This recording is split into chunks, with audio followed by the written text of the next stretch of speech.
Wannan jifa ta yi yawa, kullum jifa haka. Gaskiya har ga Allah za a ɗauki matakin wannan jifa ya isa haka nan, wannan jifa ta yi yawa haka nan. Kawai lokaci haba. Kamata a bari. Mama me yake kina ta Mama ina yi na gajiya. Lafiya. Na je kutu kike yi. Yo nan makotinmu ne kowane lokacin jifa ran da suka je baka gani ba nan saman ido na. Jifa? Eh ga tunan ma sun kara. Jifa kuma mama a cikin nan. Gashi nan. Kai.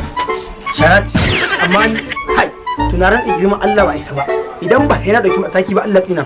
Ba ki haƙuri. Gaskiya kan ki haƙuri. Ki haƙuri. An ziga ni wallahi. Mama, ke ki bana haƙuri. Ke ki bana haƙuri amma yanzu wallahi ba zan haƙura ba. Na ran Allah ya haɗi mataki. Haba, wannan abu yayi yawa. Abu yayi yawa. Gare ya je da duk abin da zai dauka matakin da zai. Abin yayi yawa. Na Yawwa. Hey, donan tsaya.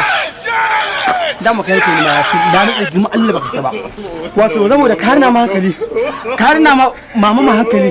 Sai ka dinga min jifa a cikin gida ko? Ka ganin kamar Qur'ani ya sassara kai. Dan taro. Na'am. Dan taro. Sake ni. Ashura. Sake ni Ashura. Sake nace. Nace ka sake ni. In ban da tsaba bakin ciki. In ban da tsaba bakin ciki da tsaba kai. Kullun gidanka ya so ya nama dan uwarka yake ce ma? Dan uwarka. Kullun gidanka ya so ya nama dan uwarka. Bala an jefa inda na san ma yaren za ta same ku. Alquran da bulo zan jefu. Ita mama tana fitowa daga cikin daki. Kai kanta. Me aka nata? Me aka jefo? Sharar. Ai da na san za ta samu gati maka ma. Alquran bulo zan jefu dan uwarka. Kullun gidanka ya so ya nama.